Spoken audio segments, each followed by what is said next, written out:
We never needed visas to enter United Kingdom in 1981. A return ticket cost 400 naira. Kemi Olunloyo. Welcome to the news, and please subscribe to our channel to get notified when we post hot juicy news update. Please click on the notification bell. Kemi Olunloyo, an investigative journalist and blogger who was on a Twitter account to share the amazing story of how Nigerians did not need visa to gain access to the United Kingdom in the 80s. Kemi Olunloyo explained that back then Nigerians have never needed visas to gain access to the United Kingdom. She said all we had to do was to get on the plane and get a return ticket that cost 400 naira in 1981. She said Nigerians get 6 months visa at the airport in UK. She noted that everything changed after a military government tried to kidnap a minister in the Shagari administration, and the United Kingdom had to remove Nigeria's Commonwealth perks. According to an article published by the independent newspaper in the United Kingdom, it was reported that Shagari's democratically elected government was overthrown in a military coup on the 31st of December 1983. This action brought Buhari's military regime into power. Buhari, known for his stand against corruption, jailed ministers from Shagari's regime for corruption and embezzlement. But one minister managed to escape to the United Kingdom 3 days after the coup happened. Alhaji Umar Diko was the transportation minister under Shagari's government. He was also an in-law to Shagari. He managed to escape to the United Kingdom disguising in a priest robe. Umar Diko was tracked to his house in London. He was later kidnapped, drugged, and he was taken in a crate labeled diplomatic baggage. The crate was addressed to the Nigerian Ministry of External Affairs in Lagos. The plane that was to fly him to Nigeria was about leaving the UK airport when customs decided to search the plane, and they found Diko unconscious, hidden in the crate. Those involved in the kidnap were arrested, but the Nigerian government denied its involvement in the abduction. Though the United Kingdom Parliament believed the Nigerian government has a hand in the forceful extradition of Umar Diko. The failed extradition attempt happened in July 1984, and the newspaper reported that the kidnap led to one of the worst ever diplomatic crises between the United Kingdom and Nigeria.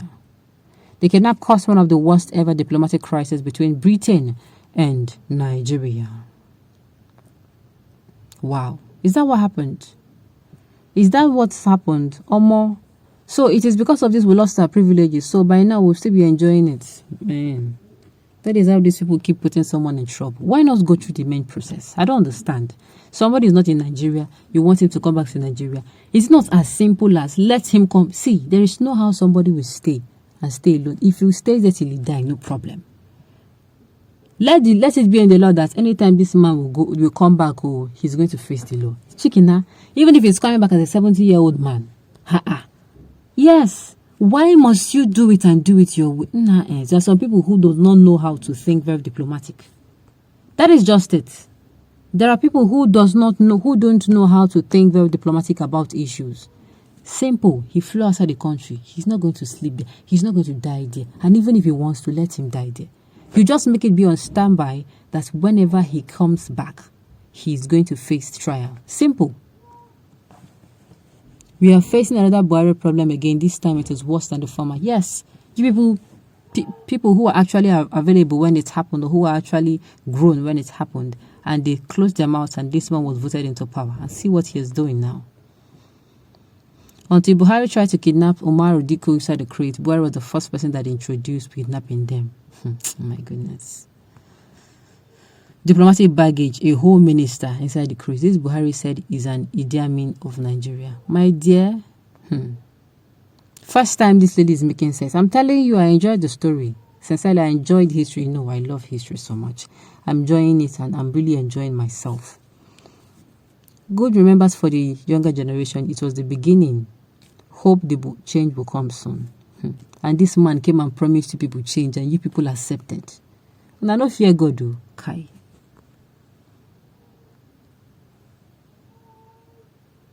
What is Kemi talking about? I even entered London in June 1983 without visa. At least she's making sense. I really love this country called Nigeria. Please, somebody should help me read all those bombast comments. If you don't laugh, something must be wrong with you, sir. Okay. Maybe today this man starts kidnapping business. I believe there are many unknown kidnap crimes committed by this man today that people are not aware of. No wonder bandits are everywhere in the country. It has been a long time the man has started using Nigerians' pain. The man has started causing Nigerians' pain. At least if you're not educated, then you have small wisdom, because wisdom comes from above. The problem is no wisdom and none sense too. Return ticket to California then was 6,000. That means had it been, we don't have that issue with them, we'll not even be having to pay so much. You know how much the cost for you to travel, to this country is mentioned. Huge money, money that you use and your life will change. You channel it to a business and the business life will change. How much was the salary of a fresh graduate entering public or civil service back then? Let's compare like this with the likes. Well, you want to compare, you should also compare the economy of then. Then things were fair. A lot of things were thin. A lot of things were fair. Somebody's asking, was the 400 naira affordable then? At least, it is little.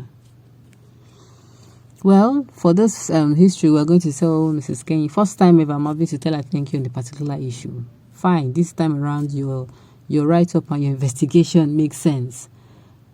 It makes sense well. So hopefully, after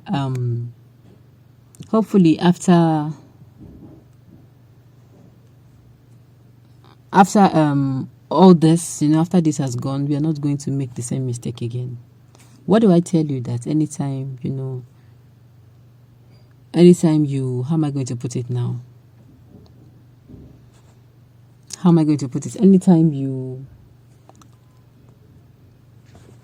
in fact, no, Mrs. Kemi this time around, she blew my mind away. She got this one so well. She got me so well. Well, this is kind of a history telling us, okay, we allow history to repeat itself and it should no longer. I think it's high time, they start bringing out some good parts of our history so that we can make very informed decisions. Because from what I see Nigerian problem as we lacking to make the right decision. Yes, we are either we are undecisive or we don't know what to do at every point in time. And it is not supposed to be so. It is not supposed to be so at all. At the end of the day, let's hope that, this one has teaching us or has taught us something. And that come next